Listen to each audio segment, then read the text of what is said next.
All right, let's start with the word of the day.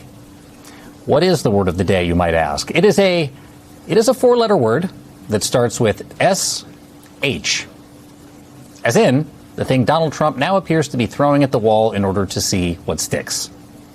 Because at this hour, The Atlantic is reporting that as part of a midterm strategy session inside the Oval Office recently, Trump rejected an approach favored by some Republican strategists. This is an approach that focused not on Donald Trump, given his cratering approval ratings and voter anxieties on the economy, but instead on local issues and individual races and individual candidates, the things that people actually care about. What a thought. It might not surprise you to learn that not only did Trump refuse that strategy, according to The Atlantic, he actually set out in the complete opposite direction. Here's what the reporting says. Quote, the solution Trump settled on, according to three people familiar with the meeting, was to lean into the Democratic strategy of focusing on himself. The president ordered a series of television advertisements about his own record that will serve as a backdrop to the hundreds of individual House and Senate contests. Okay, well, while the rest of us await that particular ad blitz from MAGA Inc., Republicans are also preparing for a first-of-its-kind midterm convention. You heard that right. One that begins 2 weeks from today in Dallas, Texas. I have covered a lot of conventions for this network, but I have never covered a midterm convention. And here comes that word of the day again. Get ready, because one Republican strategist suggested to Puck News that event has turned into a, quote, shit show, and that few lawmakers actually want to go. Aside from the tens of thousands of dollars that they are being asked to cough up, there's also this. Quote, with no party business being conducted, as would be typical at a presidential nominating convention, and poor planning, invitations were sent in the last several weeks, way after lawmakers had already committed to other events, campaign strategists are seething that it's a little more than a fundraiser for an unnecessary Trump production at a time when some swing district lawmakers are not exactly clamoring to be associated with the president. It's yet another opportunity to shake down corporate America, said one Republican strategist, adding the campaign strategists, nobody understands why we're doing a midterm convention. It's just another show that Trump is going to put on to remind the voters that he is sitting there, and maybe they don't want to be reminded of that. You know, the reason they don't want to be reminded of that is pretty obvious. In poll after poll, Americans writ large consistently rate Donald Trump poorly on nearly everything, from his foreign policy to what he has done to the economy, and most recently the trade war that he started with Canada. Should our northern neighbors' retaliatory tariffs go into effect, as they have planned, Americans already squeezed on prices at the grocery store can expect to pay even more prices, higher prices, for some items like paper products. Even one that fits today's theme. Toilet paper. No insert word of the day here. Go figure. Now, with just under 10 weeks to the midterms, Republicans are scrambling to get their you-know-what together, lest you-know-what hits the fan. And that is where we begin today. MS Now senior White House reporter Vaughn Hilliard is here, also with us. Democratic pollster and political analyst Cornell Belcher, plus Charlie Sykes. He is the author of the To the Contrary newsletter. I have to be honest, I had a lot of fun with that. And Cornell, I want to start with you. Please evaluate Donald Trump's apparent midterm strategy here to make everything all about him and not about everything that it is so easy to see Americans going through every single day on the streets of this country.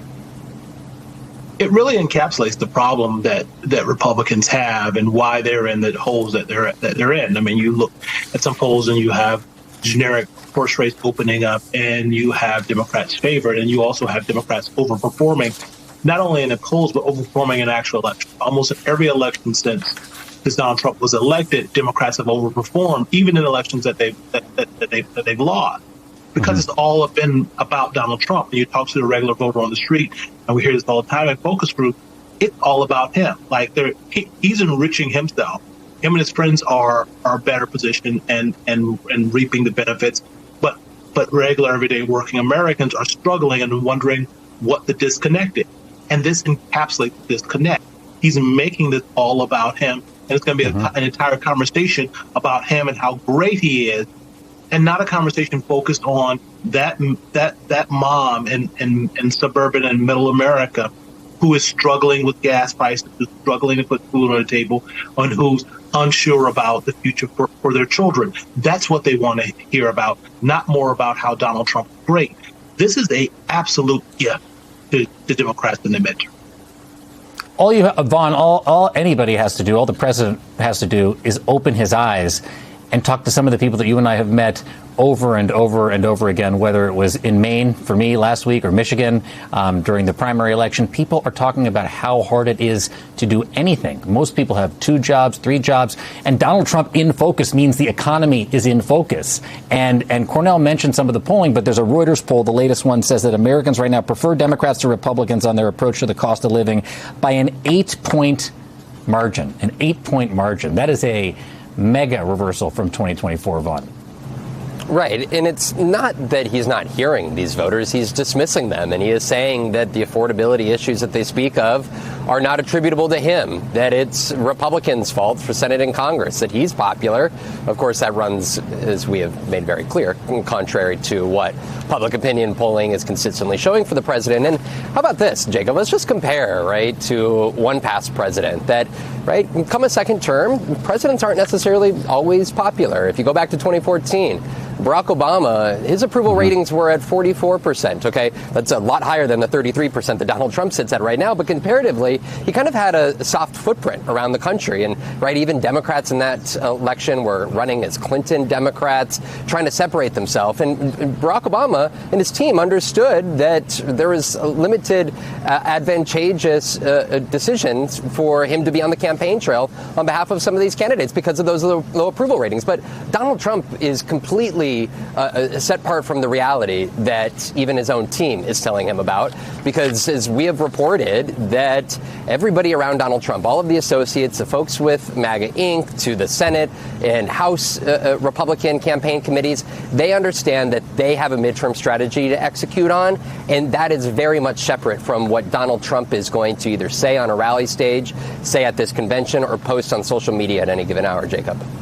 It's the words Donald Trump and laying low very rarely are said in the same sentence. And Charlie, the same poll that I mentioned to Vaughn has just barely half of Republicans approving Trump's performance on the cost of living. The Atlantic reporting, by the way, that we mentioned suggests that all Donald Trump's advisors told him that the poor polling reflects the fact that voters, they do not know about his accomplishments. That's what they told him. What does it say about this bubble? Vaughn says they see him. But what does it say about the bubble that Donald Trump is in? Yeah, Donald Trump is increasingly tone deaf, and we've seen this on one issue after another, whether it's the cost of living or the war in Iran. But, what's interesting is, I live in Wisconsin, and a few years ago, all of the Republican literature was, Donald Trump had pictures of the candidate with Donald Trump. This year, he has vanished completely. The candidate for governor, Tom Tiffany, is basically saying that his number one issue is affordability, which Donald Trump says is a myth. So what you're seeing right now, by making the midterms all about him, a referendum on his presidency, I suppose, following the theme of your show, Jacob, is Donald Trump is enshittifying the GOP midterm strategy, which ought to be to distance itself, to run local races that are not tied to a president whose approval rating is now nearing the Nixon line of around 30% or below 30%. And when you're losing on the economy, when you're losing on issues like immigration, most Republican candidates want to talk about something else. And what does Donald Trump do? I suppose now quoting Ross Perot from the 1990s, that giant sucking sound you're seeing is Donald Trump sucking money from his fellow Republicans and attention from fellow Republicans at exactly that moment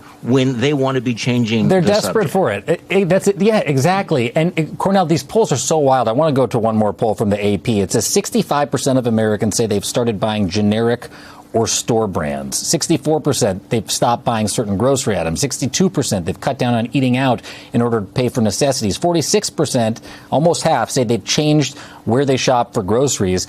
This is obviously terrible for Republicans in November, but what does it portend for 2028? That's a fantastic question, because I think, look, that earlier number where it showed that Democrats are more favored on issues of the economy. Look, I've been doing this for a long time, and Democrats are never, I could make the argument that Democrats are better for the economy, but that's not what voters have always believed, right? Even, you know, Bush or Romney, even in the Obama campaign, when you ask voters who'd be better on the economy, it was Romney by a lot. We had to fight that we be better for working middle class. But the Democrats have now taken advantage, even on economic issues, is a brand collapse that I just could not have imagined 2 years ago. So what it pertains to 2028, I'm not quite sure, because I think the Republican brand is in such a place that I've never seen it before, because even around issues of immigration, the president has now taken the party underwater on. So how do you define what Republicans are? And sort of, I think the fight for the Republican mantle coming out of this midterm, I think is going to be a really interesting one, whether it goes back sort of super MAGA or do some of the sort of mainstream conservatives, you know, have a candidate that can fight for control of the Republican brand, because Donald Trump and MAGA, they've really done quite a job on the Republican brand. They've got to dig out of the hole.